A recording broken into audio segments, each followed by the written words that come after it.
Bienvenue dans Miabi Lawyer Talk, votre série de vidéos qui aborde des thématiques d'actualité correspondant à des défis juridiques que vous rencontrez au quotidien. Dans ce premier numéro de Miabi Lawyer Talk, nous allons aborder une thématique qui nous concerne tous, les litiges de terrain. Quelles sont les astuces pour les éviter?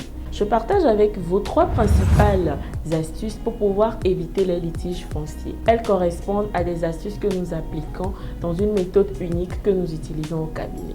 La première astuce que je vais partager avec vous, c'est la recherche documentaire. Lorsque vous devez acheter un terrain, il est très important de pouvoir demander les documents correspondant à ce terrain-là et à votre vendeur. Et aussi, il est très important de pouvoir faire une étude approfondie de ces documents-là. Alors, il faudra demander la carte d'identité de votre vendeur. Il faudra demander un document attestant son droit de propriété. Donc, ça pourra être un reçu de vente, ça pourra être un acte de donation ou tout autre acte pouvant prouver son droit de propriété. Et bien évidemment, le plan du terrain que vous voulez acheter. L'objectif dans cette première étape, c'est d'établir le droit de propriété de votre vendeur.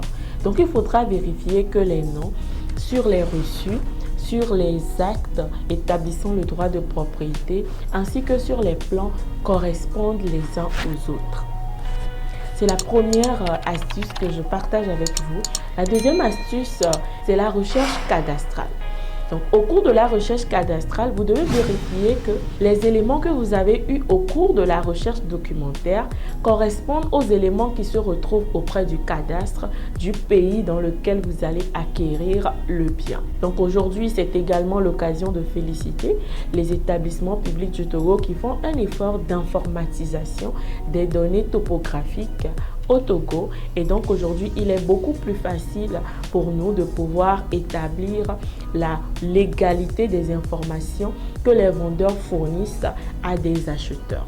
Après avoir fait la recherche cadastrale, nous passons à la troisième astuce que je partage aujourd'hui avec vous, c'est la confrontation topographique. Dans cette troisième étape, vous allez vérifier que le bien qui vous sera vendu correspond exactement à ce bien sur le site. Je m'explique. Il peut arriver qu'on vous montre un bien, que quelqu'un puisse établir son droit de propriété en toute légalité sur un bien, mais que sur le terrain, ils vous vendent le terrain appartenant à une autre personne. C'est cela qu'il faut éviter au niveau de la confrontation topographique. Donc, nous envoyons sur le terrain généralement un géomètre agréé qui va aller confronter les informations recueillies au cours des 2 premières étapes avec les informations se retrouvant sur le terrain que votre vendeur vous a montré. Malheureusement, au Togo, comme dans beaucoup de pays africains, des professionnels de droit ainsi que des vendeurs s'adonnent à des actes pouvant établir de faux documents qui souvent induisent en erreur les acheteurs. C'est pour cela qu'il est très important de se faire accompagner au cours d'un processus d'acquisition de terrain par un juriste, par un cabinet professionnel. Nous voilà à la fin de ce premier numéro de Miabi Lawyer Talk. J'espère que cette vidéo vous aura fait du bien et vous aidera dans l'acquisition de terrain. N'hésitez pas à nous contacter si vous avez besoin de plus d'informations ou d'un accompagnement spécifique. Mais surtout, likez, partagez cette vidéo et mettez en commentaire les thématiques que vous voudrez qu'on aborde dans les prochaines vidéos. C'était Anwoud Aoussi Nadia, votre juriste.